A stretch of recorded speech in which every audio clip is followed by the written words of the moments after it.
Hello guys, good morning. एक बार फिर से आप लोग सभी का हमारे यूट्यूब चैनल ईडू फाइवर पे स्वागत है मेरे दोस्तों।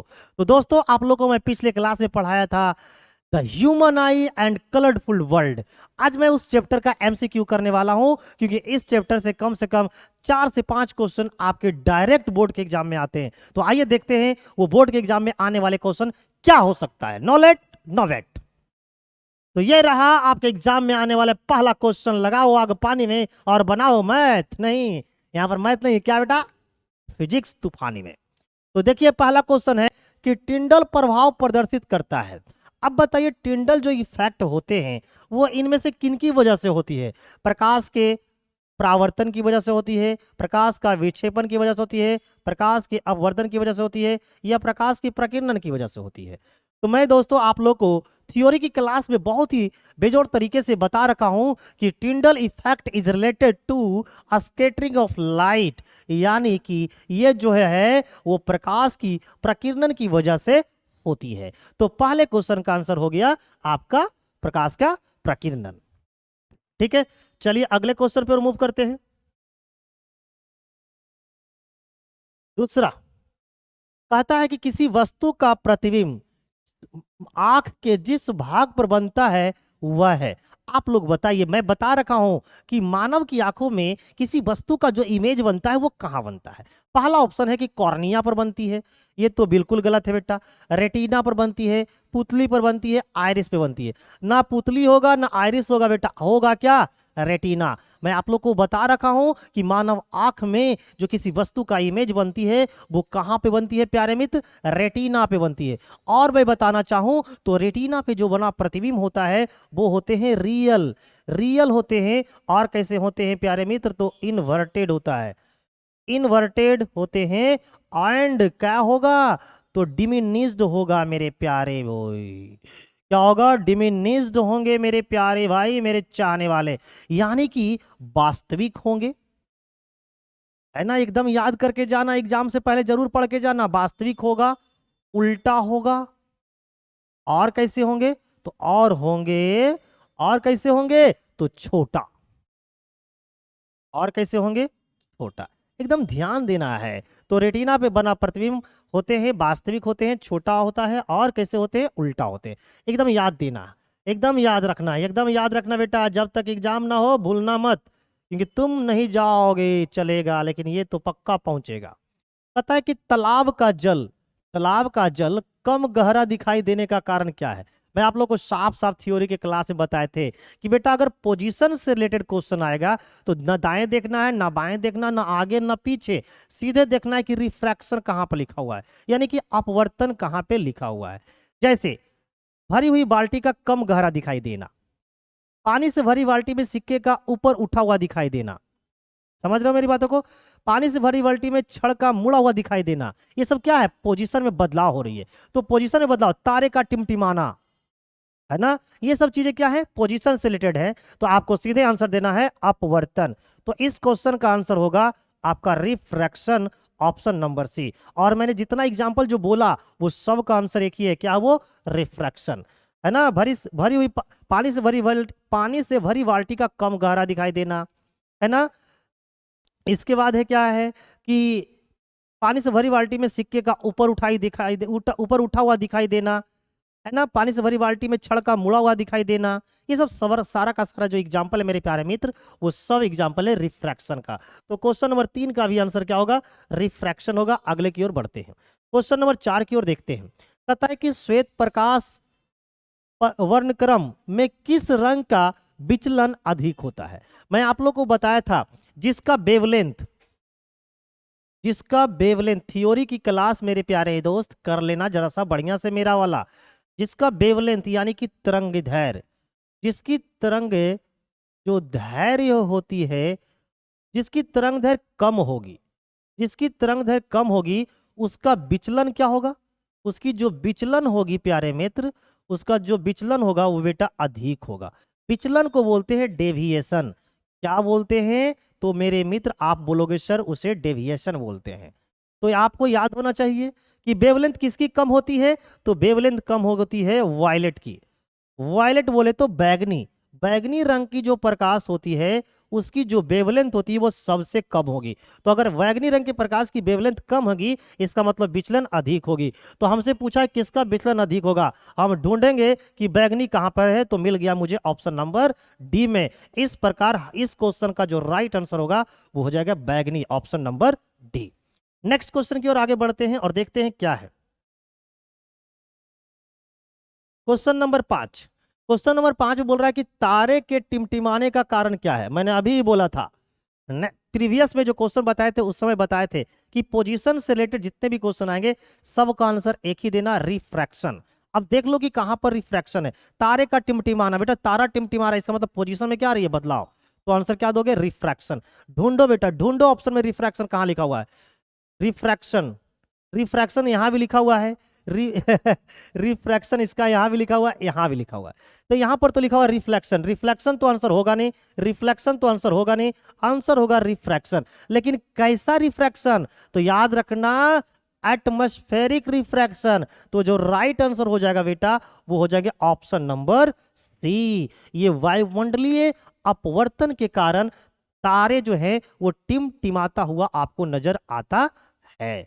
तो इसका राइट आंसर है क्या, वायुमंडलीय अपवर्तन। अगर ये नहीं होता ना तो हम लोग क्या कर लेते, हम लोग क्या करते, यहां पर तो टोटल रिफ्रैक्शन है इसलिए ये भी गलत है, तो यहां पर आंसर तो होता ही नहीं मेरे दोस्त। तो इसका राइट आंसर एक ही है, ऑप्शन नंबर सी, वायुमंडलीय अपवर्तन। तो मुझे लग रहा है कि आप लोग बहुत ही बेहतरीन अंदाज में सीख रहे हैं। आगे देखिए क्वेश्चन नंबर 6।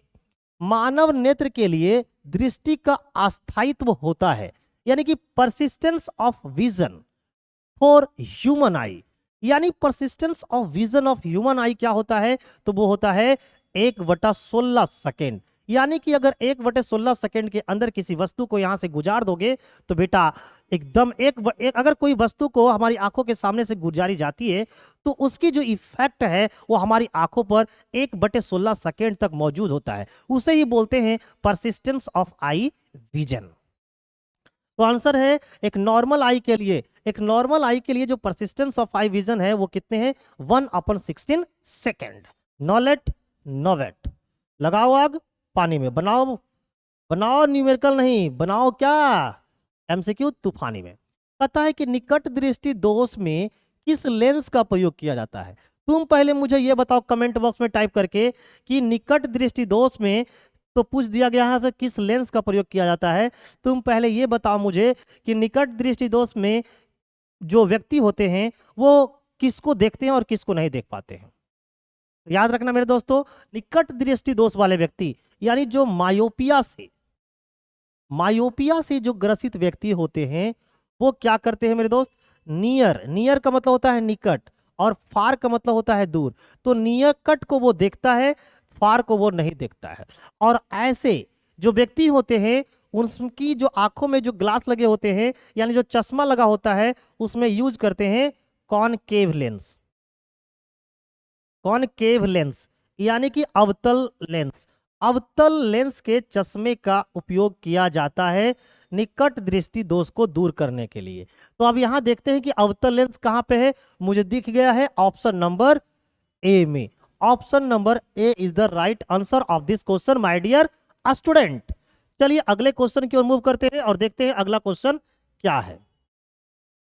क्वेश्चन नंबर 8 क्या कह रही है कि किसी अंतरिक्ष यात्री को आकाश कैसा प्रतीत होता है। बेटा अंतरिक्ष में जाओगे तो कोई एयर मोलिक्यूल तो होता नहीं है ना।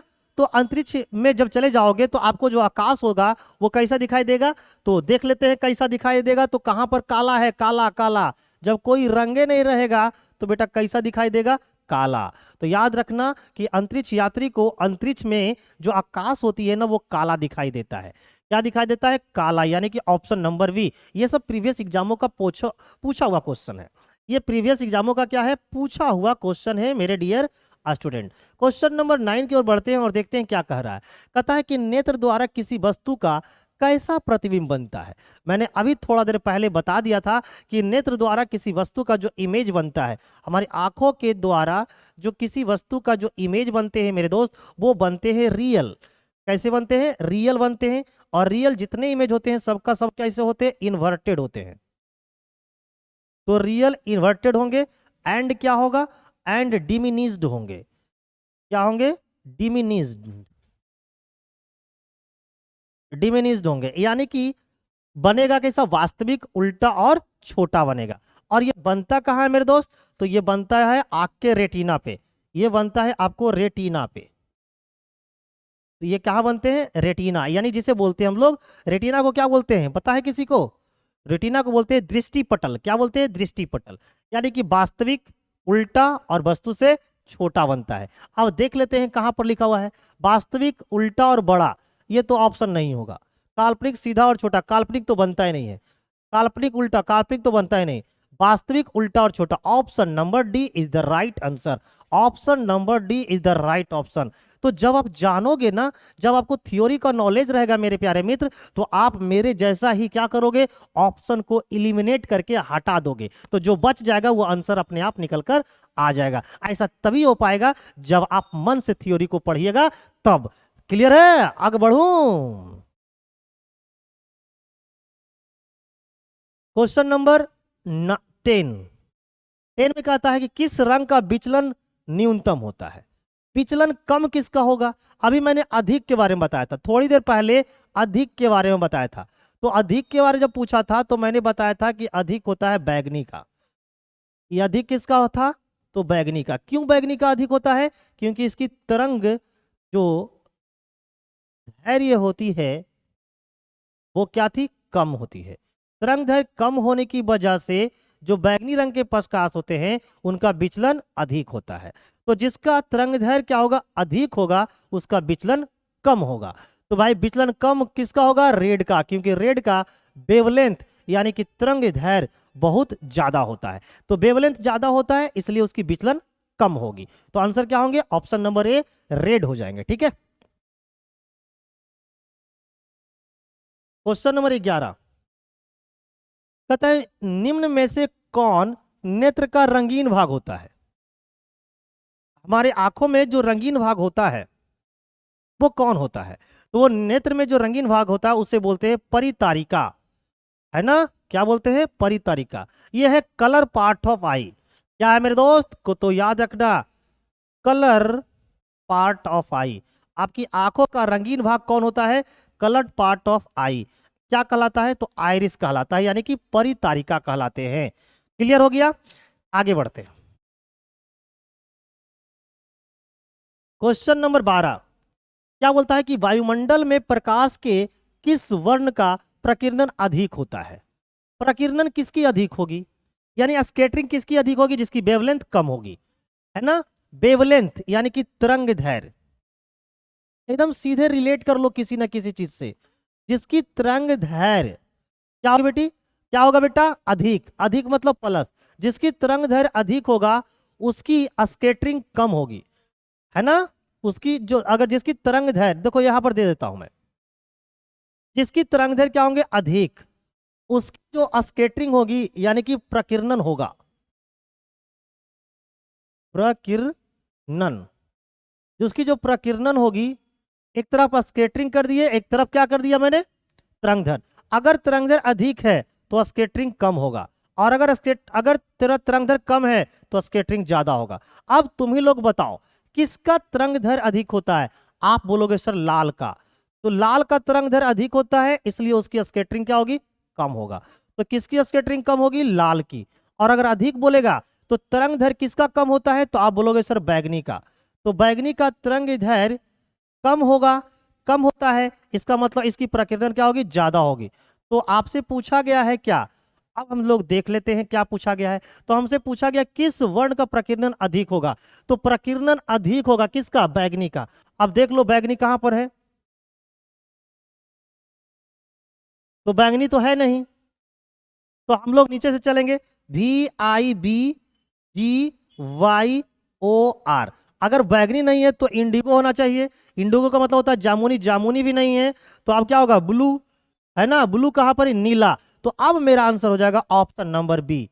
Option number B is the right answer, क्योंकि वायलेट नहीं दिया हुआ है, हमारा बैगनी नहीं दिया हुआ है। तो बैगनी नहीं दिया तो अगला आंसर होना चाहिए इंडिगो। इंडिगो भी नहीं है तो अब अगला आंसर क्या होगा? ब्लू। अब देख लिए ब्लू एक ही जगह है मेरे दोस्त, कहाँ है? एक ही जगह, वो है ऑप्शन नंबर बी में। तो इस क्वेश्चन का राइट आंसर होगा option number B.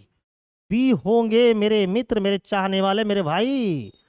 Question number 13, जो कर लगेगा लगाएगा फेरा। कहता है प्रकाश के किस घटना के कारण सूर्य हमें वास्तविक सूर्योदय से लगभग 2 मिनट पूर्व दिखाई देने लगता है? ये पोजीशन की बात कर रहा है, पोजीशन की बात कर रहा है। इसका मतलब आंसर क्या दोगे बेटा? पोजीशन की बात कर रहा है, यानी कि रिफ्रैक्शन देना आंसर। रिफ्रैक्शन तो यहां दिख रहा है, रिफ्रैक्शन यहां है नहीं, है ना? रिफ्रैक्शन यहां है नहीं, यहां है रिफ्लेक्शन। तो आंसर क्या हो जाएगा? ऑप्शन नंबर बी, है ना? इसी तरीका से आपको क्या करना है? मेरे जैसा बनना है और मेरे से भी अच्छा बनने की कोशिश करो और ऐसे उड़ाते रहो। कैसे? ऐसे, कैसे? ऐसे, ठीक है? लगाओ लगाओ चलाओ ना नैनो से बान रे, आंसर दे दो तो जाने रे। चलिए आंसर दीजिए, इसका क्या है? समान नेत्र के लिए दूर बिंदु क्या होता है? लीजिए बेटा, मैं आप लोगों को बताया था कि हमारी रेंज अगर बताओ, वह रेंज बताओ जहां तक हमारी आंख देख सकती है ना? उस एक नॉर्मल आई की बात करें तो एक नॉर्मल आई का कुछ रेंज होता है जहां तक कि वस्तुओं को स्पष्ट दिखाई दे सकता है। तो वो था कहां से? तो वो था 25 सेंटीमीटर से लेकर अनंत तक, यानी कि इन्फिनिटी, इन्फिनिटी यहां तक की बीच में रखी हुई वस्तु को वो आसानी से क्या कर लेता है? देख लेता है। तो दूर बिंदु क्या कहलाएगा? दूर बिंदु कहलाएगा बेटा इन्फिनिटी, और जो नजदीक है वो कहलाएगा हमारा 25 सेंटीमीटर। तो हमसे पूछा है कि दूर बिंदु क्या था, तो दूर बिंदु क्या हो जाएगा? Infinity. Option number D is the right answer मेरे प्यारे बच्चों, मेरे प्यारे दोस्त, मेरे चाहने वाले। चलो चलो चलो चलो अगले क्वेश्चन की ओर। ये रहा अगला क्वेश्चन। कहता है कि किस दृष्टि दोष को अवतल और उत्तल दोनों लेंसों से बने द्विफोक्सी लेंस का संशोधित किया जा सकता है? कहता है कि ऐसा कौन सा दृष्टि दोष होता है जिसमें दोनों प्रकार के लेंसों का इस्तेमाल किया जाता है? तो आप लोग को पता है, आप लोग को पता है कि मायोपिया जो होता है, मायोपिया की अगर हम बात करें मेरे दोस्त, तो इसमें यूज होता है कॉनकेव लेंस। कॉनकेव लेंस यानी कि अवतल लेंस। और जो हाइपरमेट्रोपिया होता है, हाइपरमेट्रोपिया जो होते हैं, जिसे हम लोग दूर दृष्टि दोष बोलते हैं, इसमें यूज होते हैं कॉन्वेक्स लेंस। तो एक होता है प्रेस बायोपिया, प्रेस बायोपिया क्या होता है? प्रेस बायोपिया। तो जो प्रेस बायोपिया होता है मेरे दोस्त, इसमें यूज होता है bifocal lens. Bifocal lens, bifocal lens इसी को बोलते हैं द्विफोक्सी लेंस। इसमें दोनों प्रकार के लेंस होते हैं। तो आंसर हो जाएगा प्रेस बायोपिया, प्रेस बायोपिया, प्रेस बायोपिया। तो जो ऑप्शन में मुझे दिख रहे हैं कहां पे? ऑप्शन नंबर सी में। तो option number C is the right answer. Presbyopia में क्या होता है कि व्यक्ति ना तो निकट का बढ़िया देख सकता है, ना ही दूर का बढ़िया देख सकता है। तो बेटा नजदीक देखने के लिए उत्तल लेंस लगाता है और दूर देखने के लिए अवतल लेंस लगाता है। तो उसके जो चश्मा होता है ना, चश्मा जैसे ये मान लिया चश्मा है, तो इसके नीचे वाले हिस्से में ये चश्मा का जो ग्लास होता है वो 2 टुकड़ों में बटा होता है। ऊपर का हिस्सा में लगा होता है कॉनकेव और नीचे का हिस्सा में लगा होता है कन्वेक्स। तो ये इस बात को भी कभी कभी एग्जामिनर पूछ लेता है कि प्रेस बायोपिया से ग्रसित व्यक्ति का जो नीचे का जो लेंस होता है वो कौन सा होता है? तो बोलना नीचे हम लोग नजदीक देखने के लिए करते हैं, इसलिए नीचे में होता है उत्तल लेंस, और ऊपर में लगाया जाता है अवतल लेंस, क्योंकि हम लोग दूर देखने के लिए करते हैं। क्वेश्चन नंबर 17 कहता है आंख की व्यवहार होता है। हमारी जो आंख होती है वो व्यवहार करती है किसकी तरह? बोलता है कि अवतल दर्पण की तरह। बेटा दर्पण कहां से आ गया आंख में? उत्तल लेंस की तरह, समतल दर्पण की तरह। ये तो दर्पण है। हमारी जो आंख करती है वो लेंस की तरह काम करती है। और कौन सी लेंस? तो आपको बोलना है एक कन्वेक्स लेंस की तरह काम करती है। भगवान एक खूबसूरत सी लेंस लगाकर आपको खुद भेजती है इस धरती पर कि जाओ बेटा इस रंगीन दुनिया को आराम से मस्ती में देखना और आनंद लेना। लेकिन बेटा आप लोग क्या करते हो? आनंद तो लेते हो लेकिन कहीं और लेते हो। तो वहां नहीं लेना, कहीं और लेना। तो इस क्वेश्चन का राइट आंसर हो जाएगा आपका option number B. Question number 18 की ओर बढ़ते हैं। लिखा है कि मानव नेत्र में किस प्रकार का लेंस पाया जाता है। देखो वही क्वेश्चन है लेकिन पूछने का अंदाज अलग है। तो मानव जो आंख है उसमें जो लेंस पाया जाता है वो होता है उत्तल लेंस, जो कि आपका ऑप्शन नंबर ए में प्रेजेंट है।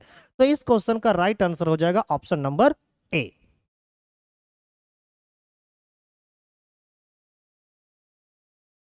नेक्स्ट क्वेश्चन नंबर 19 में कहा है कि स्पेक्ट्रम प्राप्त करने के लिए किसका उपयोग किया जाता है।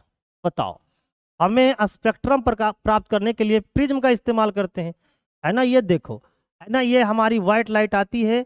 व्हाइट लाइट आने के साथ क्या होती है, इस प्रकार से यहाँ पर मुड़ना स्टार्ट हो जाती है।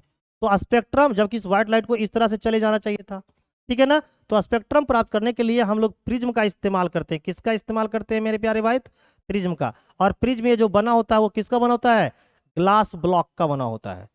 ग्लास ब्लॉक का बना होता है मेरे प्यारे मित्र। यानी कांच की एक क्या होती है? सिल्ली होती है। यानी कि ऑप्शन नंबर क्या हो जाएगा? A. Option number A. Question number 20 बोलता है कि जो नेत्र निकट स्थित वस्तु को साफ नहीं देख सकता, यानी कि निकट स्थित को साफ नहीं देख सकता है, यानी कि नियर को साफ नहीं देखेगा, यानी कि दूर को साफ देखेगा। क्लियर है ना। तो इसको क्या बोलेंगे बेटा? दूर दृष्टि दोष। दूर दृष्टि दोष यानी कि निकट को जो देखता है उसको बोलते हैं, जो निकट को नहीं देख रहा है, किसको देख रहा है? दूर को। तो जो देखेगा बेटा वही वाला दृष्टि दोष होगा। तो देख क्या रहा है? दूर को, यानी कि दूर दृष्टि दोष। अगर नियर को देखता है, सपोज कर लो वैसा इंसान जो नियर को देखता है और दूर को नहीं देखता है, तो देख किसको रहा है? नियर को। इसका मतलब उसे क्या है? निकट दृष्टि दोष। क्लियर है? कंफ्यूज मत करना। लगा देना आग, लगा देना आग बेटा। कहाँ? तो पानी में। कैसे? तो ऐसे। समान दृष्टि वाले वयस्क के लिए, समान दृष्टि वाले वयस्क के लिए सुस्पष्ट दर्शन की अल्पतम दूरी लगभग होती है, यानी कि नॉर्मल जो आई होती है उसके लिए जो लीस्ट डिस्टेंस होती है वो कितनी होती है। तो आप लोग को मैं बता रखा था हमारी रेंज होती है कहां से? 25 सेंटीमीटर से मेरे दोस्त कहां तक होती है? इन्फिनिटी तक। तो जो हमारा नियर पॉइंट है वो क्या कहलाता है? 25 सेंटीमीटर। तो 25 ये मीटर में है, नहीं होगा। ये है सेंटीमीटर में, बस 2.5 है। ये मीटर में, ये नहीं हो। Option number C. Option number C, यानी कि नियर पॉइंट ऑफ जो नियर पॉइंट होती है नॉर्मल आई के लिए वो होती है 25 सेंटीमीटर।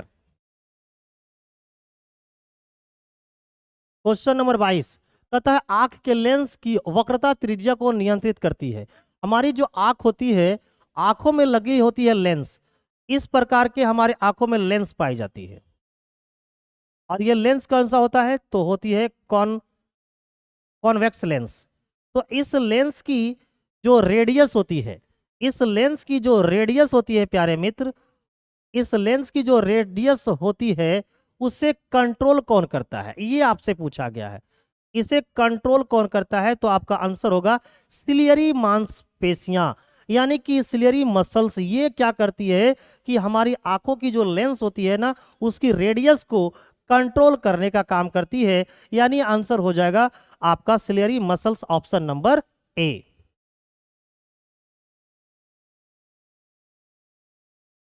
क्वेश्चन नंबर 23 कहता है कि अवतल लेंस के चश्मे का उपयोग करके किस दृष्टि दोष को दूर किया जा सकता है। अब बताओ तुम्हें कौन सा लेंस का उपयोग करना है? अवतल। अवतल हम लोग कहाँ देखने यूज करते हैं? अवतल हम लोग कहाँ देखने के लिए इस्तेमाल करते हैं? दूर को, यानी दूर वाला चीज नहीं दिख रहा होगा। अवतल लेंस का इस्तेमाल करते हैं दूर के चीजों को देखने के लिए। इसका मतलब दूर नहीं दिखता होगा, इसका मतलब दिखता क्या होगा? दिखता है हम लोग को नजदीक। तो जो दिखता है वही वाला दृष्टि दोष होता है। यानी अवतल लेंस का चश्मे का इस्तेमाल हम लोग निकट दृष्टि दोष को दूर करने के लिए करते हैं। इस क्वेश्चन का राइट आंसर हो जाएगा ऑप्शन नंबर ए। ऑप्शन नंबर ए। कर दो खेला। तो चलो अगले क्वेश्चन की ओर। खेला करना है तो लो, खेला यहीं तक समाप्त हो गया। यानी कि पूरी की पूरी जो the human I and colourful world है उससे जितने भी एमसीक्यू बनाए जा सकते थे मैं सब का सब खत्म कर दिया हूं। ठीक है ना। तो जो जितने लोग नए थे मेरे दोस्त, जितने लोग हमारे यूट्यूब चैनल पे नए थे, वो बेटा अगर हमारी क्लास अच्छा लगा होगा तो क्या करना है, आपको लाइक करना है, सब्सक्राइब करना है। और अगर आगे भी आप चाहते हो कि इसी तरह का वीडियो आपको टाइम टू टाइम अवेलेबल होते रहे, तो उसके लिए बेल आइकन पे जरूर प्रेस करना, ताकि आपको हर एक क्लास का नोटिफिकेशन आपके मोबाइल में चला जाए और आप इजिली आके लाइव क्लास देख सकते हो। तो मेरे दोस्त, मेरे चाहने वाले, जिनको भी लगा होगा क्लास अच्छा, बेटा लाइक सब्सक्राइब और शेयर करना ना भूलना। तो आज की क्लास को यहीं पर क्या करते हैं, कैंसिल करते हैं, स्टॉप करते हैं। तो मेरे दोस्त एक बात जरूर याद रखना, आप लोग को पता है क्या, तो आप लोग को पता है कि हमारा एप्लीकेशन भी लॉन्च हो चुका है, और वो एप्लीकेशन जो है आप लोग को इजिली अवेलेबल हो जाएगा। कहां सर, तो यहां आप जाओगे प्ले स्टोर में। कहा जाओगे, प्ले स्टोर में, और प्ले स्टोर में जाने के बाद आप सर्च मारोगे ईडू फाइवर। क्या मारोगे, सर्च ईडू फाइवर। तो ईडू फाइवर जब सर्च मारोगे ना बेटा, तो आएगा, और उसे क्या कर लेना, इंस्टॉल कर लेना, क्योंकि ये आपके लाइफ के लिए बहुत ही बेजोड़ साबित होने वाला है। क्योंकि जब आप लोग मैट्रिक का एग्जाम दोगे, तो मैट्रिक का एग्जाम देने के बाद आप लोग सोचते हो कि हम पॉलिटेक्निक की तैयारी करें, आईटीआई की तैयारी करें, तो अगर आप उन सबों का एंट्रेंस देने की तैयारी करना चाहोगे, तो बेटा जस्ट एग्जाम खत्म होने के बाद ईडू फाइवर जो एप्लीकेशन है, इसमें कंप्लीट कोर्स करवाया जाएगा पॉलिटेक्निक एंट्रेंस का। पॉलिटेक्निक एंट्रेंस का हो गया, आपका आईटीआई एंट्रेंस का हो गया, ये सारा का कंप्लीट तैयारी करवाया जाएगा, जहां पर आपको 100 से भी ज्यादा प्रैक्टिस सेट करवाई जाएगी। और बेटा ऐसा तैयारी करवाओगे ना कि जैसे लगेगा कि एग्जाम में यही क्वेश्चन आ गया है। और ऐसा होता है, तभी तो हमारे संस्था से बेटा पिछले 5 से 7 सालों से एकदम टॉपर रैंकर आए हुए हैं मेरे दोस्त। ठीक है ना। तो उम्मीद करते हैं कि आप लोग जरूर जाइएगा प्ले स्टोर में और इसको इंस्टॉल कीजिएगा, क्योंकि हमारी जो नई बैचेज है वो हमारा पॉलिटेक्निक एंट्रेंस का बहुत जल्द आने वाला है। मैट्रिक की जैसी कोर्स, मैट्रिक का जैसे एग्जाम खत्म होगा, आपका ये लॉन्च हो जाएगा मेरे दोस्तों। और जिन्होंने अभी तक बेटा इंस्टॉल नहीं किया है, वो एक बार इंस्टॉल कर लेना। ठीक है, थैंक यू, बाय बाय, मिलते हैं अगली क्लास में।